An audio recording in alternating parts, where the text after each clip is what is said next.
They said she inherited a ghost, a splinter of land so worthless it was a joke whispered in the sterile hallways of the system. What she found there wasn't just a home, it was a reckoning. And if you've ever felt like your story was written for you by someone else, stick around. You might see a little of yourself in what happened next.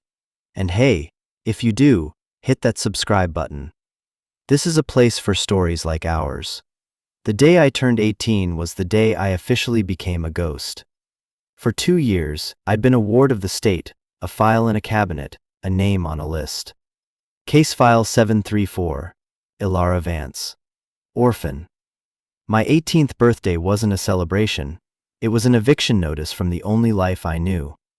Mrs. Gable, the director of the group home, called me into her office. It smelled like stale coffee and lemon-scented disinfectant, the official perfume of institutional sympathy. She had that look on her face, the one that was supposed to be kind, but just looked tired. A look that said, "I've done all I can. Now you're someone else's problem." She slid a manila envelope across her particle board desk. It was thin, disappointingly so. "This is it, Ilara. Your inheritance." The word hung in the air between us, absurd and out of place. Inheritance. It sounded like something from a movie, something for people with sprawling family trees, not a girl whose only roots were in the cracked pavement of state-run facilities. I thought she was making a bad joke. My parents were gone, a fiery car crash on a slick winter road when I was 16. Grandparents? I had a vague, foggy memory of a woman with hands that smelled of soil and lavender, but she'd vanished from my life long before the accident. A ghost from a ghost. Mrs. Gable tapped a perfectly manicured nail on the envelope. "It's from your maternal grandmother, Eleanor Vance. The state located her will." It's modest. The way she said modest was the same way you'd say terminal. It was a word meant to soften a blow, but all it did was sharpen the edges. I opened the clasp.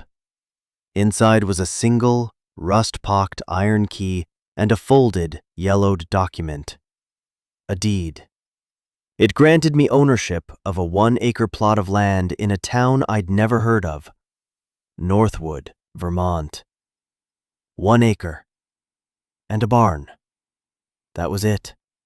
No house, no savings account. Just a piece of dirt and a collapsing structure hundreds of miles away in the coldest corner of the country. I looked up at Mrs. Gable, my face a perfect blank. I'd learned long ago that showing disappointment was a waste of energy. Disappointment was the air we breathed in this place. "A barn?" I said, my voice flat. "That's it?" She gave me a small, tight-lipped smile. "Sometimes a fresh start is the best inheritance, dear. A piece of land is something. It's yours." It didn't feel like mine. It felt like a burden. A final, cosmic joke played on a girl who had nothing. The other kids in the home, the ones who were still stuck, they heard about it. It became a running gag. "Heard Ilara's a landowner now." "Yeah, she's the queen of a dirt patch." They didn't mean to be cruel. It was just how we survived. We found the absurdity in the tragedy because it was the only thing we could control. They mocked my tiny inheritance because it was easier than admitting they were terrified of their own 18th birthdays, of the day they'd be handed their own empty envelopes and shown the door. I clutched the key in my pocket. It was heavy and cold, a solid piece of a past I didn't understand and a future I couldn't imagine. A bus ticket, $100 in state-issued transition funds, and a key to a barn. That was my send-off into the world. As I walked out of the group home for the last time, I didn't look back. There was nothing to see. Just a building full of ghosts in training, waiting for their turn to be set free into nothing. The bus ride was a long, rumbling journey through the skeletal remains of late autumn. The further north we went, the more the world seemed to lose its color, fading from the tired greens and browns of the city to a stark palette of gray and white. Snow began to fall, not the gentle, picturesque flakes from holiday cards, but a hard, determined flurry that seemed to want to erase the world. I watched the landscape change, the strip malls and gas stations giving way to dense forests of pine and birch, their branches already heavy with white. The bus was mostly empty, just me and a few other quiet travelers, each of us wrapped in our own private bubble of thought. My bubble was filled with a cold, simmering resentment. Why would she do this? This grandmother, Eleanor. Why leave me a useless piece of land in the middle of nowhere? If she had cared at all, wouldn't she have left money? Or a letter? Something, anything, that explained why she'd been absent for my entire life, especially after my parents were gone. The deed felt like an insult. The key, a mystery I had no energy to solve. I had her name, and that was it. A ghost leaving me a ghost of a property.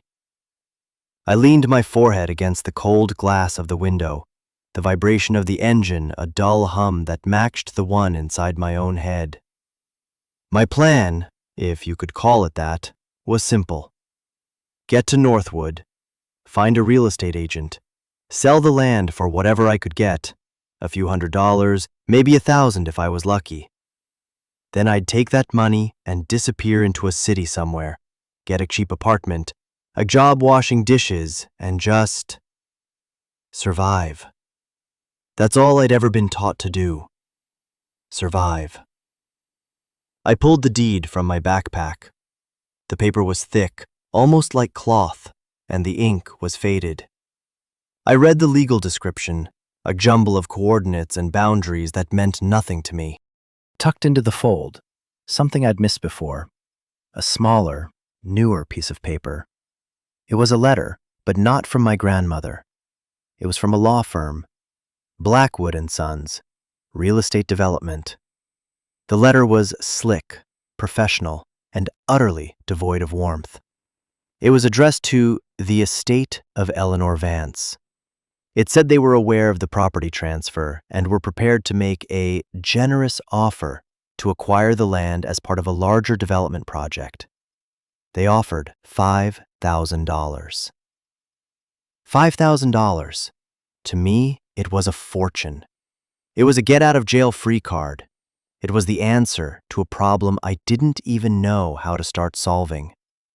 It was enough to rent an apartment for a year, to buy food, to breathe. The letter was dated a week ago. They must have been tracking the probate process.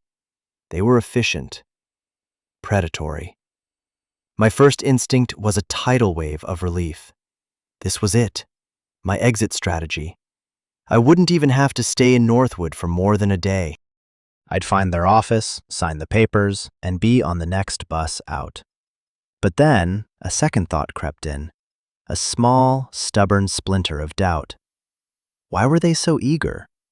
Why would a development company want one tiny, isolated acre with nothing on it but a derelict barn? $5,000 wasn't a generous offer for valuable land. It was a lowball offer for something they desperately wanted for some other reason. It felt too easy. Life had taught me that nothing was ever that easy. The bus slowed, groaning as it pulled into a small, snow-dusted depot. A single sign read, "Welcome to Northwood, population 487. The doors hissed open, and a blast of Arctic air hit me. It was a cold so profound it felt like it had teeth. I stepped off the bus, my thin jacket useless against the wind. The town was quiet, huddled under a thick blanket of fresh snow. The sky was a solid, unforgiving white. I was the only one who got off.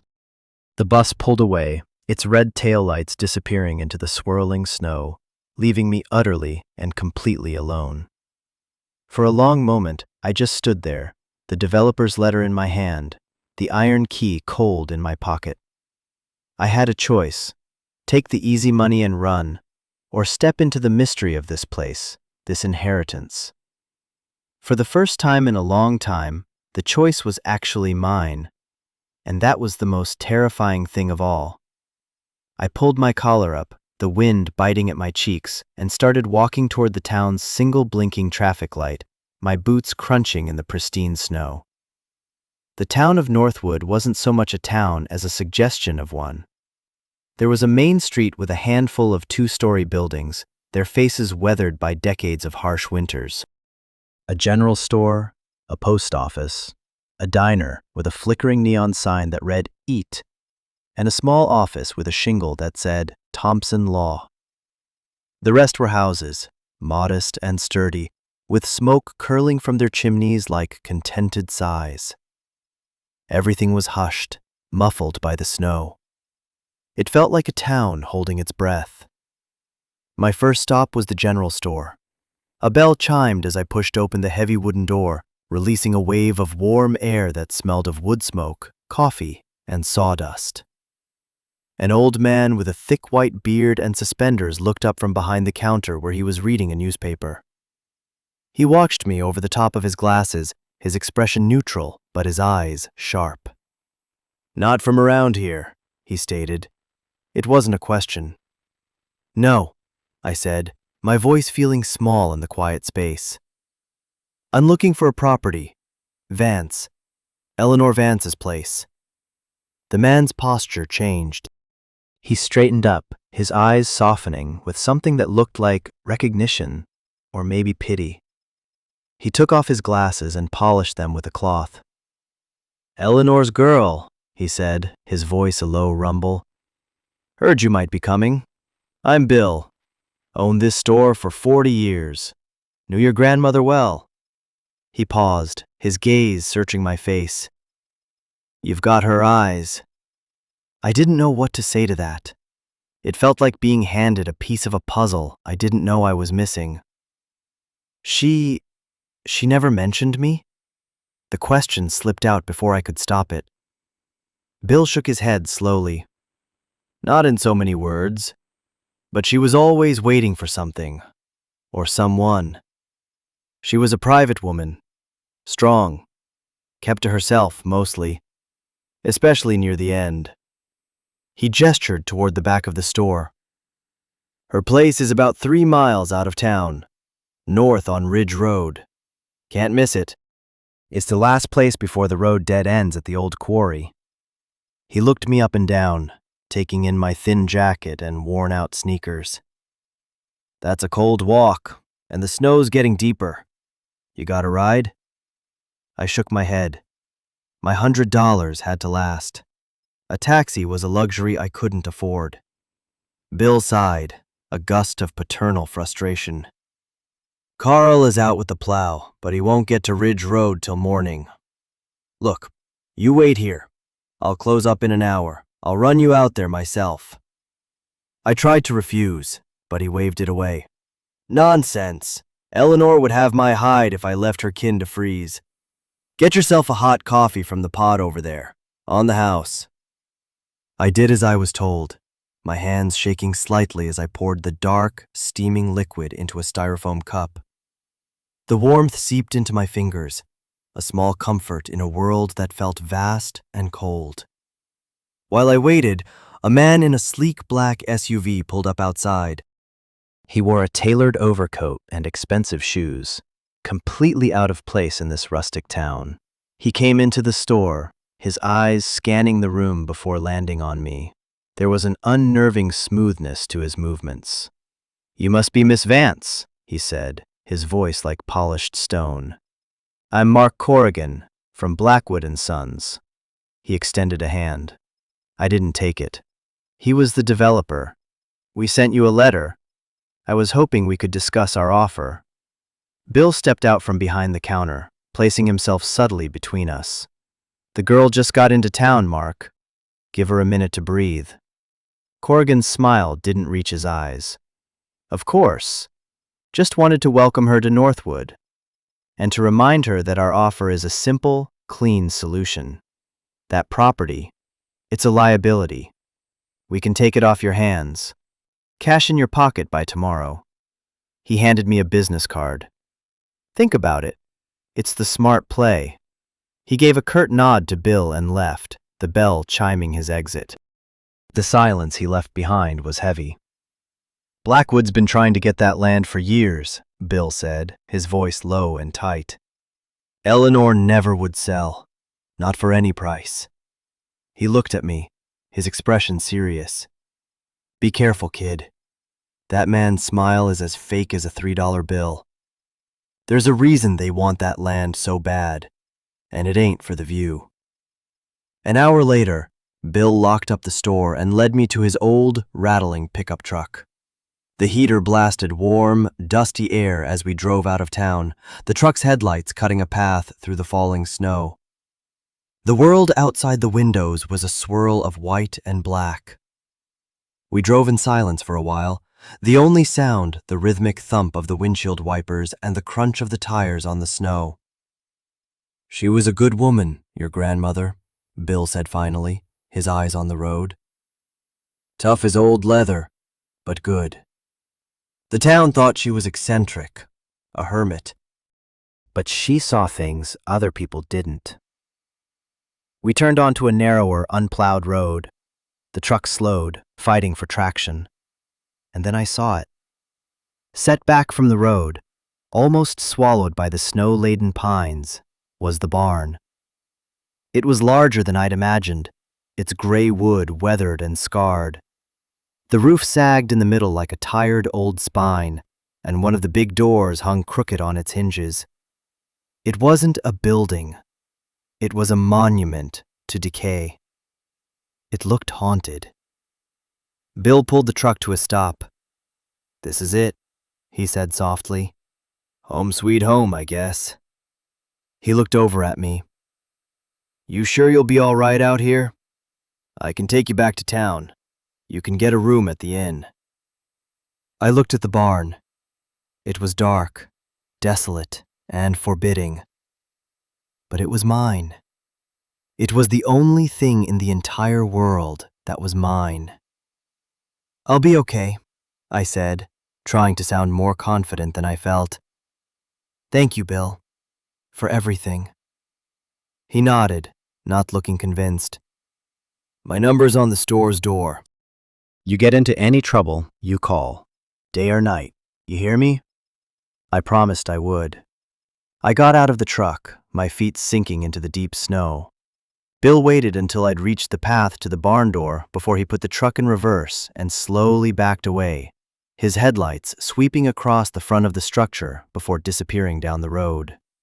The silence that descended was absolute. It was just me, the falling snow, and the hulking, silent barn. I took a deep breath, the icy air burning my lungs, and pulled the old iron key from my pocket. It felt ancient in my gloved hand. I walked to the smaller side door, the one that wasn't hanging off its hinges. The lock was stiff with rust and cold. For a heart-stopping moment, I thought the key wouldn't turn. Then, with a loud, grating screech, the mechanism gave way. The door swung inward with a low groan, opening into a cavern of absolute darkness. The air that rushed out was stale and cold, carrying the scent of old hay, dust, and something else. Something like memory. I stood on the threshold, hesitating. This was the moment of truth. Was this a tomb or a beginning? I fumbled for the small flashlight on my keychain, its beam weak against the oppressive dark, and stepped inside. The door swung shut behind me with a solid, final thud. The beam of my tiny flashlight was a pathetic spear of light against the immense, vaulted darkness of the barn's interior. It was huge, far bigger than it looked from the outside. The ceiling soared up into a web of rafters, lost in the shadows. Dust motes danced in the weak light like tiny, frantic spirits. To my left were old animal stalls, their wooden gates weathered and gray. To my right, a jumble of shapes lay draped in dusty canvases, old farm equipment, stacks of lumber, things I couldn't identify. The ground was packed earth, cold and hard beneath my feet. Straight ahead, at the far end of the barn, was a walled-off section, a small room built into the larger structure.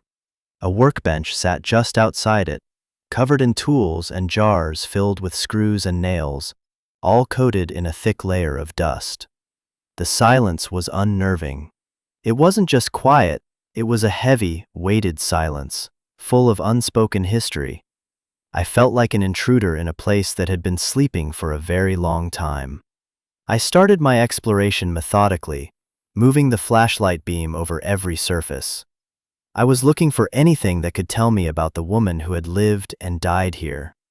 Anything that could explain the mystery of this place.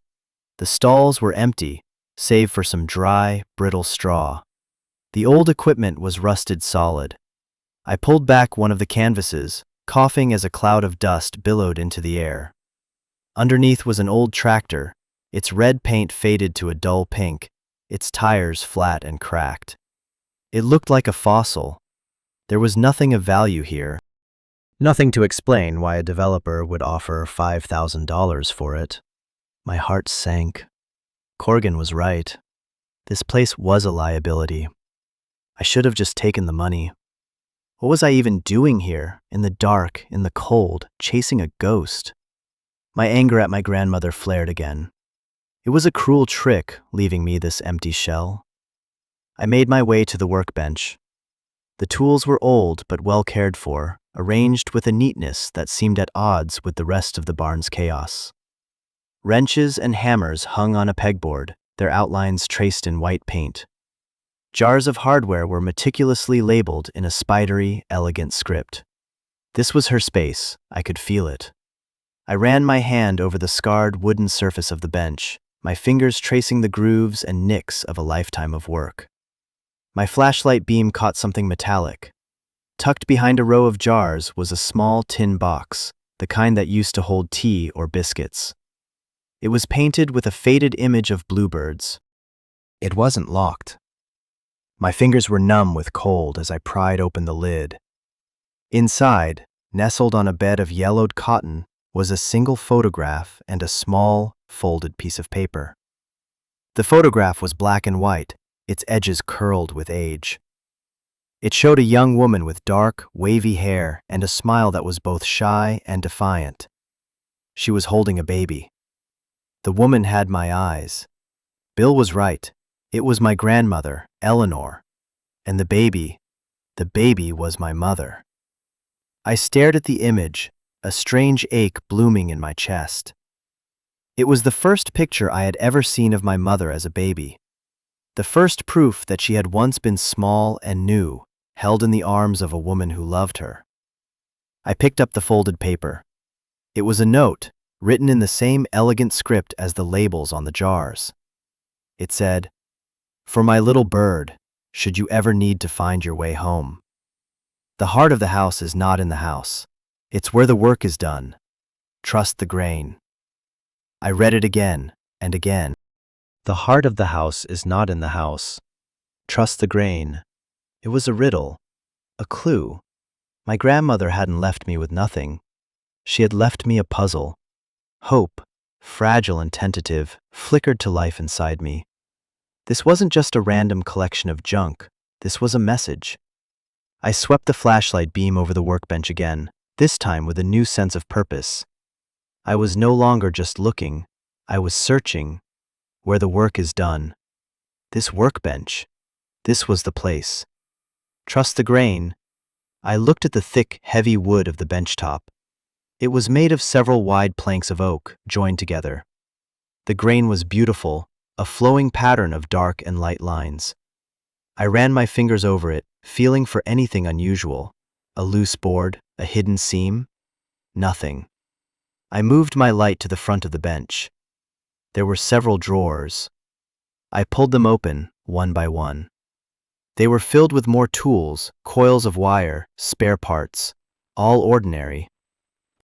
I was about to give up when my light caught a subtle irregularity on the side of the bench, near the floor. One of the thick legs that supported the bench was made of several pieces of wood laminated together. But on one side, the grain didn't quite match. It was a subtle, almost imperceptible difference, but now that I was looking for it, it was unmistakable. I knelt on the cold ground, my heart starting to pound. I pushed on the section of wood. It didn't move. I ran my fingers along the seam, feeling for a latch, a button, anything. Nothing. Trust the grain. I looked closer. The grain flowed downwards, but in one tiny spot, a knot in the wood created a small swirl. It was no bigger than my thumb. Acting on instinct, I pressed my thumb into the center of that knot. I felt a faint click. And then, a section of the wooden leg, the part with the mismatched grain, popped open an inch. It wasn't a drawer. It was a hidden compartment. It was deep, a dark cavity carved into the solid wood of the bench leg. Reaching inside, my fingers brushed against a smooth, cold surface. I pulled it out. It was a heavy, leather-bound journal. My grandmother's journal. This was it. This was the heart. This was the story I had been waiting for my entire life. I sat on the frozen ground, the weak beam of my flashlight illuminating the worn leather cover, and opened the first page. The elegant, spidery script filled the page, and as I started to read, the cold, the dark, and the crushing weight of my own loneliness began to recede, replaced by the voice of a woman I had never known, but who was about to change everything. My hands were trembling as I held the journal. The first entry was dated over 30 years ago. The ink was slightly faded, but the words were clear, filled with a love so fierce it felt like a physical warmth against the barn's deep chill. My little bird, my Sarah, it began. My mother's name. You arrived today, a screaming, beautiful miracle. Holding you, I feel like I finally understand what the sun is for. You are everything. I read on, page after page. I read about my mother's first steps, her first words, the funny way she mispronounced spaghetti. I saw my mother not as the tragic figure from a car accident, but as a vibrant, laughing child, cherished and adored by her own mother. My grandmother's love for her daughter poured from every sentence. But then, as the years passed in the journal, the tone began to shift. A new name appeared. A man named Rick. My father. At first, Eleanor's entries about him were hopeful. He makes Sarah laugh. He has a charm about him, a fire.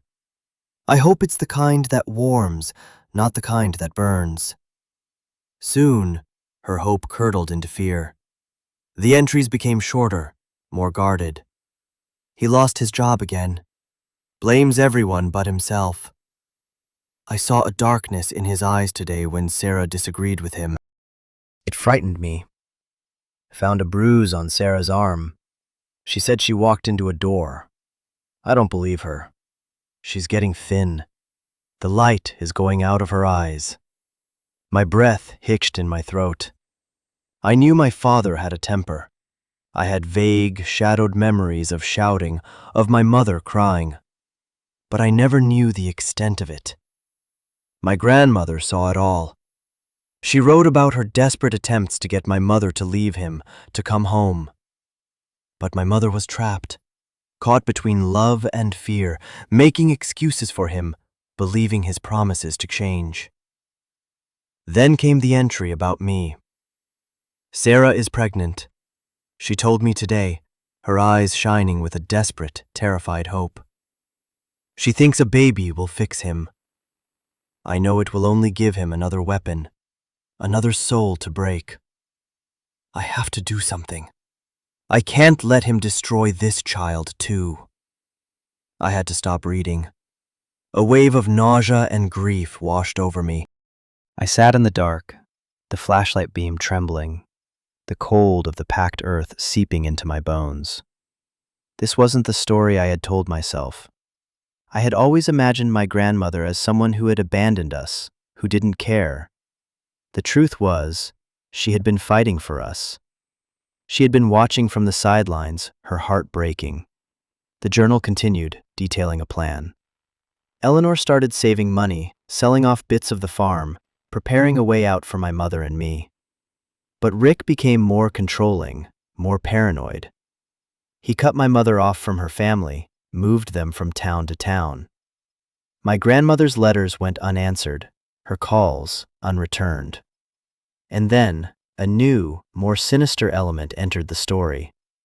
Rick got involved with a man named Arthur Blackwood, the founder of Blackwood and Sons. My blood ran cold. It wasn't a coincidence. They weren't just developers. According to the journal, Blackwood ran a loan sharking operation on the side, preying on desperate people.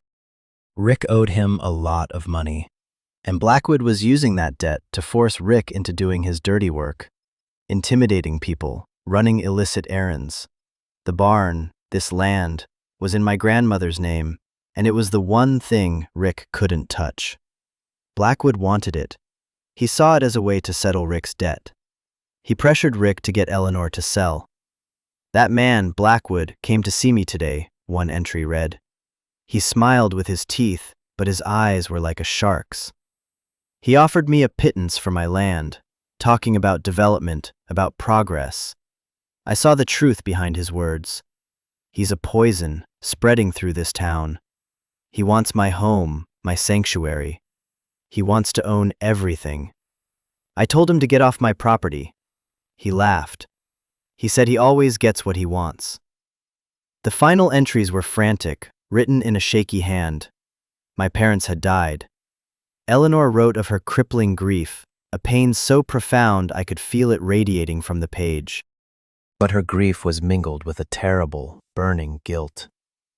"I should have done more. I should have forced her to leave him.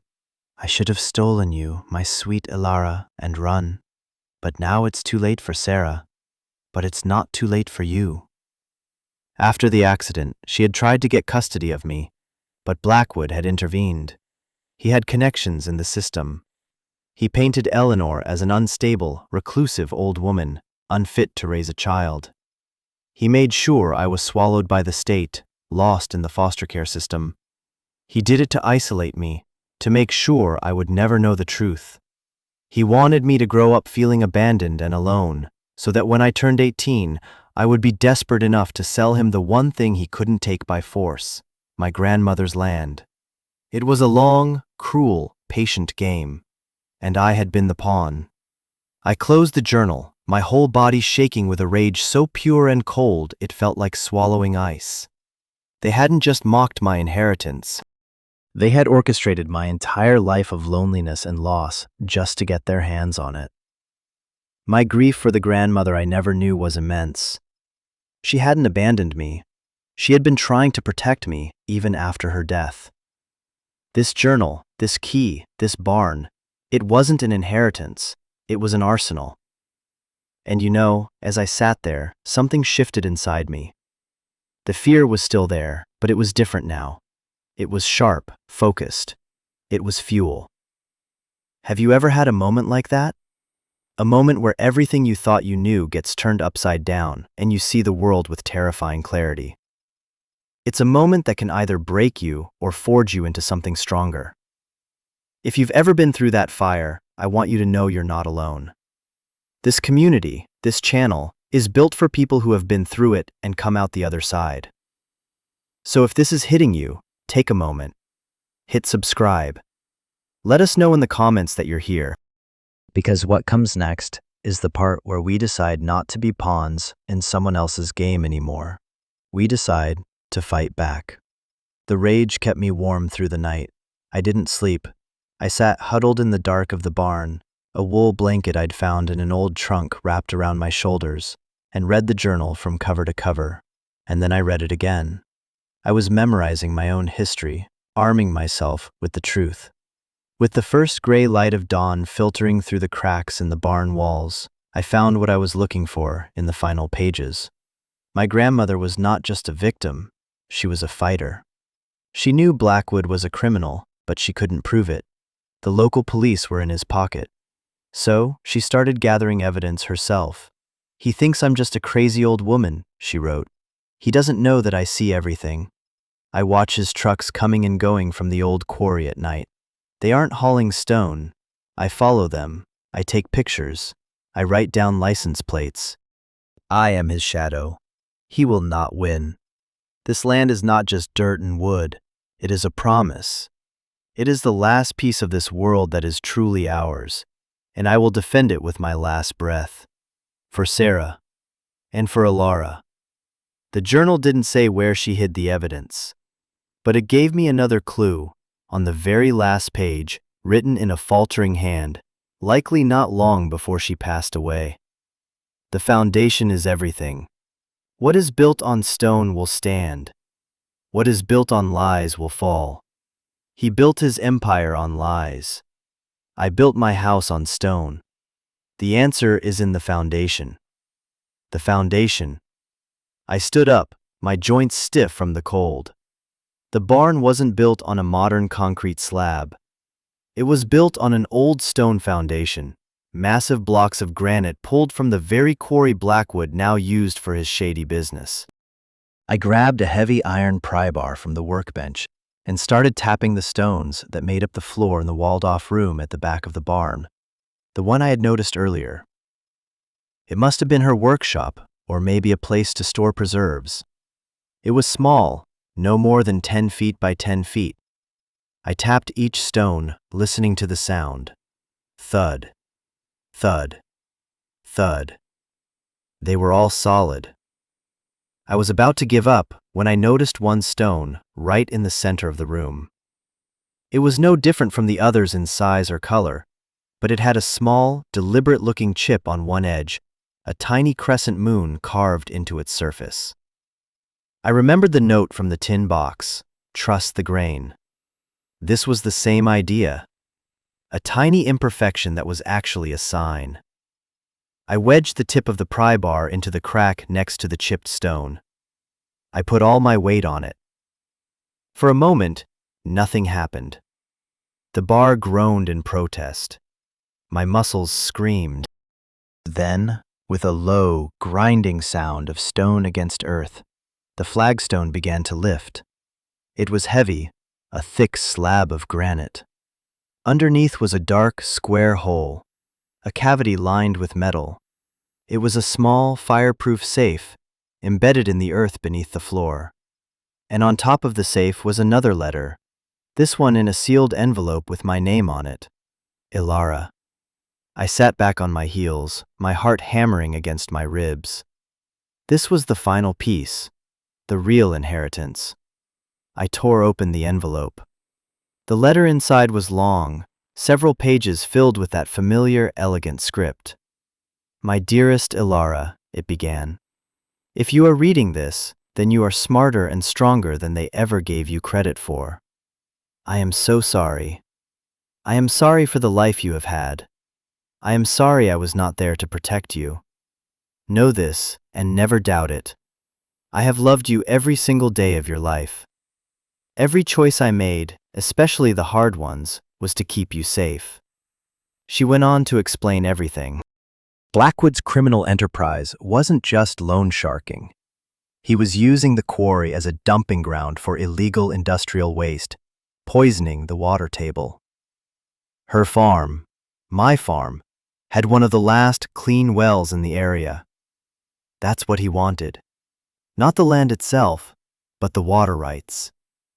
He wanted to acquire her property, poison her well, and then sell the cleanup contract back to the state for millions, all while continuing his dumping operation in secret. It was a diabolical, long-term plan. The safe, she explained, contained everything. Copies of shipping manifests she'd intercepted, photographs of the illegal dumping, water samples she'd had secretly tested, and a detailed ledger of Blackwood's loan sharking victims, including my father. It was enough to ruin him. "This is a heavy burden to place on you," she wrote. "You have two choices. In this safe, along with the evidence, is a box. Inside is every penny I ever saved. Over $50,000 in cash. It is yours. You can take it, walk away from this place, and never look back. Go build a life for yourself, far from here. Be free. You have earned it. No one would blame you." My breath caught. $50,000. It was more money than I could even comprehend. It was safety, security, a new life. It was everything I had ever dreamed of.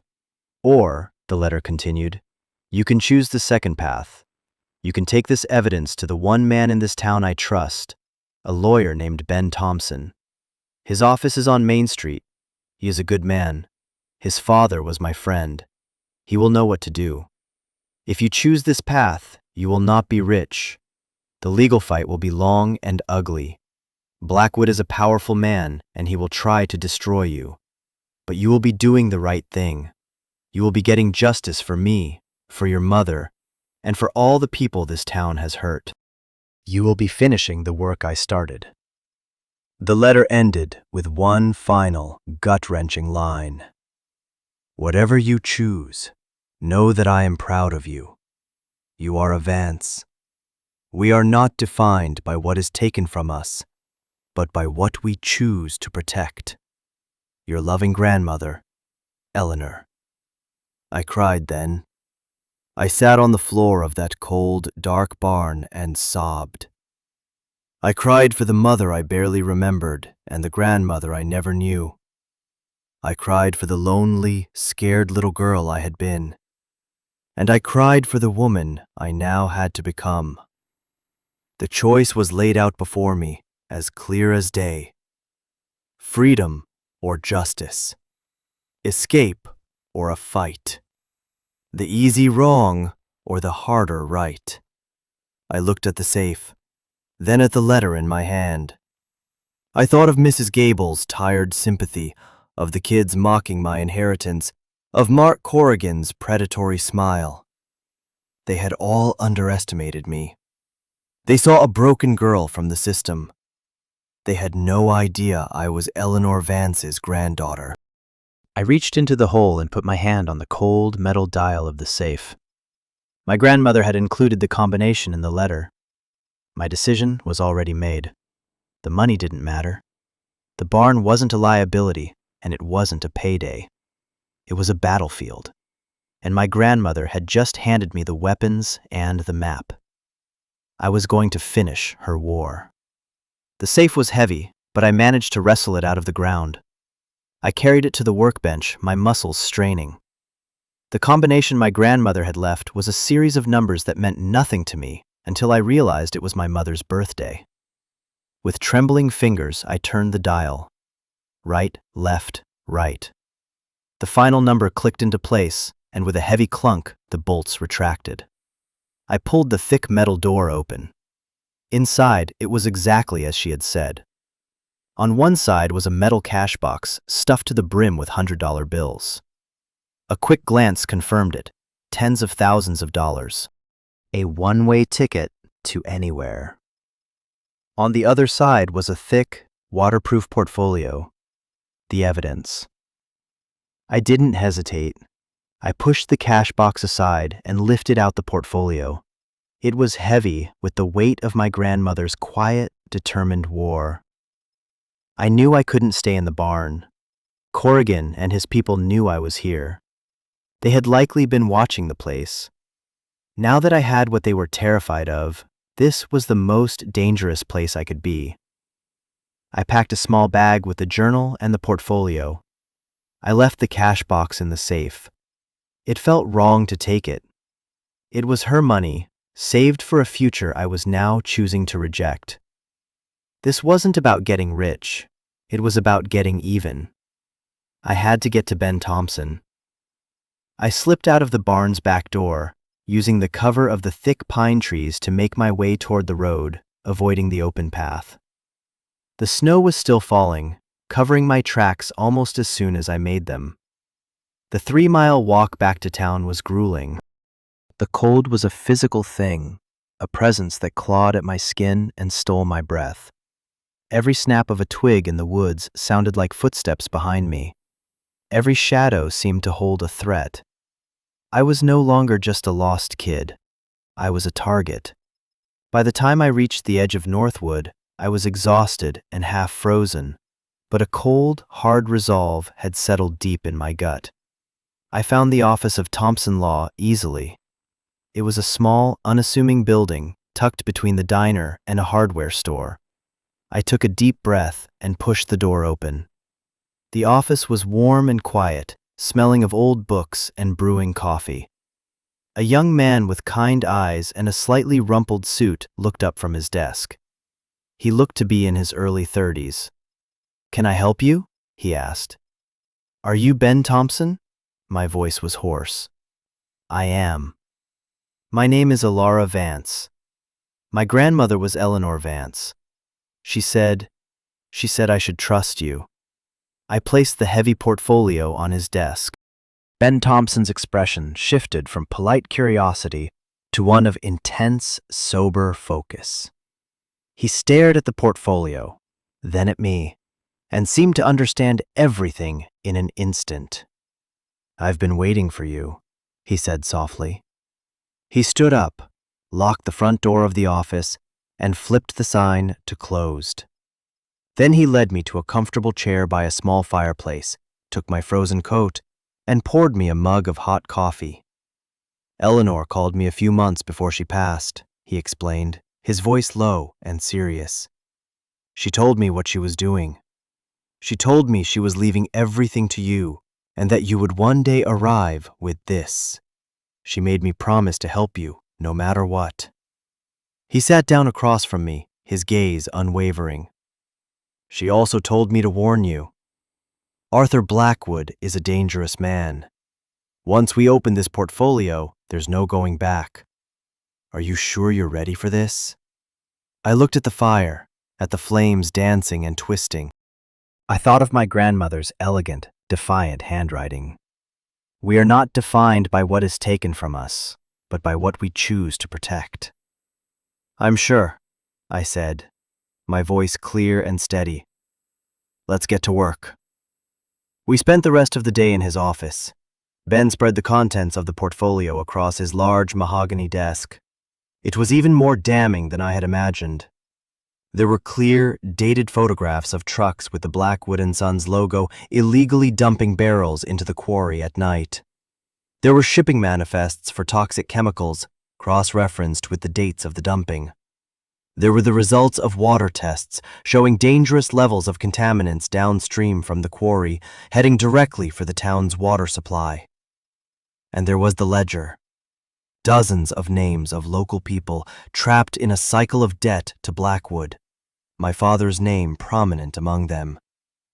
It was a complete, meticulous case file. My grandmother had been a brilliant, patient investigator. This is incredible," Ben murmured, his lawyerly composure cracking with awe. "This is more than enough. This will not just stop him. It will put him away for a very long time." He looked at me, a new respect in his eyes. "Your grandmother was a remarkable woman." A wave of pride washed over me, so fierce it almost brought me to tears. She wasn't the crazy old hermit the town thought she was. She was a hero. While Ben began making copies and drafting legal notices, he arranged for me to stay in a spare room above his office. It wasn't safe for me to be alone. The next morning, the first shot was fired. Ben filed a massive injunction against Blackwood & Sons, citing environmental contamination, and simultaneously delivered a copy of the evidence to the state's Environmental Protection Agency and the FBI. The reaction was immediate. By noon, state police cars were swarming the quarry.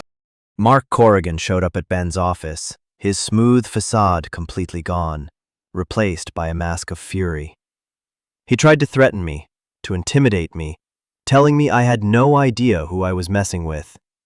I just looked at him, my silence more powerful than any words I could have said. He saw Eleanor in my eyes, and he knew he had lost. The battle was far from over, but the tide had turned.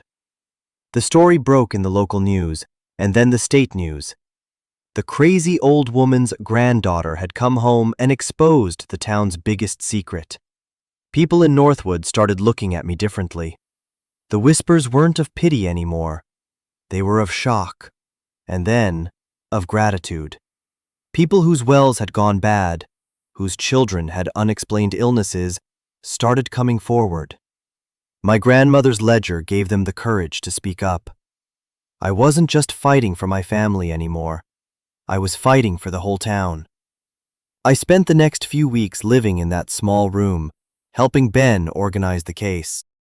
I gave my statement to the FBI.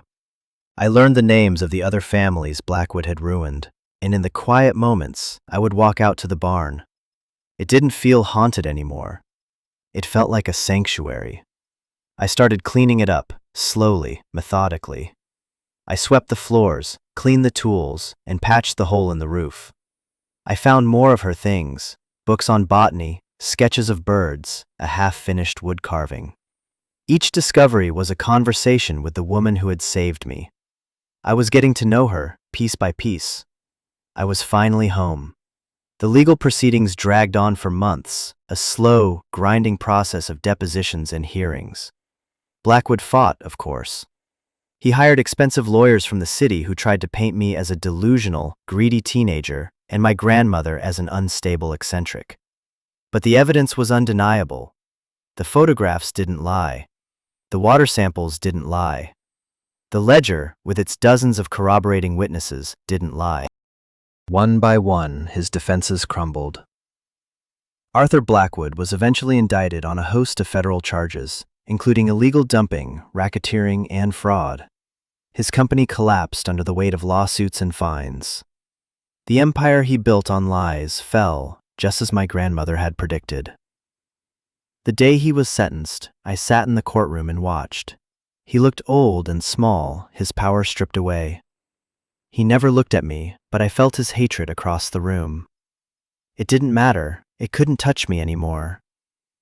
With the legal battle over, a strange quiet settled over my life. The future, which had been a terrifying blank space, was now an open road. The town of Northwood, which had once felt so alien, was starting to feel like home. Bill, the store owner, would save me the paper every morning. The waitress at the diner knew my coffee order.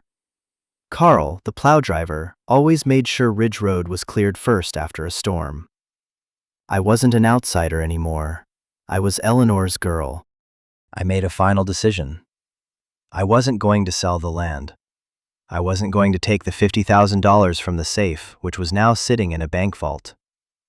I was going to stay. I was going to bring the barn back to life. I used a small portion of the money to hire a local crew to help me.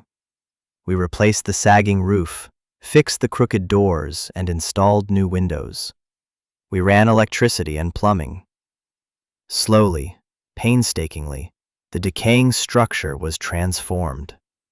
It became a beautiful, light-filled space, a workshop and a home. The workbench, my grandmother's workbench, remained the heart of it all. I kept her tools on the pegboard, her jars of hardware on the shelves. Sometimes when I was working there, sanding a piece of wood or fixing a squeaky hinge, I could almost feel her presence beside me, a quiet, approving nod. My inheritance wasn't the acre of land, or the barn, or even the money. It was the choice she gave me. The choice to run or to fight. The choice to be a victim of my story or the author of it. She taught me that the value of a thing isn't what someone is willing to pay for it, but what it's worth protecting. She taught me that home isn't a place you are given, but a place you build, a place you defend. Standing in the doorway of my finished barn, looking out at the snow-covered Vermont hills, I finally understood. I wasn't a ghost anymore. I had roots. They were buried deep in this cold, stubborn soil, intertwined with the memory of a woman I'd never met, but who had given me everything. Her strength was my foundation. Her love was my inheritance. And that was worth more than all the money in the world. And so, my story in Northwood really began. It wasn't an ending, but a beginning. It's a story of rebuilding, not just a barn, but a life. It's a story about how the smallest, most overlooked things can hold the greatest power. It's a lesson that was left for me in a dusty barn. A lesson I carry with me every single day.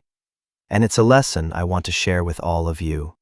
Because I think, deep down, we all have our own version of that barn. That thing in our lives that other people dismiss, that looks worthless on the surface, but holds a hidden strength, a secret history, a truth that is waiting to be discovered. What's your barn? What's the thing you've been told is a liability that might actually be your greatest asset? I want you to think about that, and I want you to share it if you feel comfortable. The comments section here isn't just a place for comments, it's a place for stories. It's a community of people who know what it's like to be underestimated. I read every single one. Your stories matter. They are a part of this larger story we are all building together. If my journey means anything to you, if it gives you a little bit of hope or a little bit of strength to face your own battles, then please subscribe to the channel and join our community. Because we all deserve a place where we can trust the grain, find the foundation, and build a home for ourselves, no matter where we start from. Thank you for listening.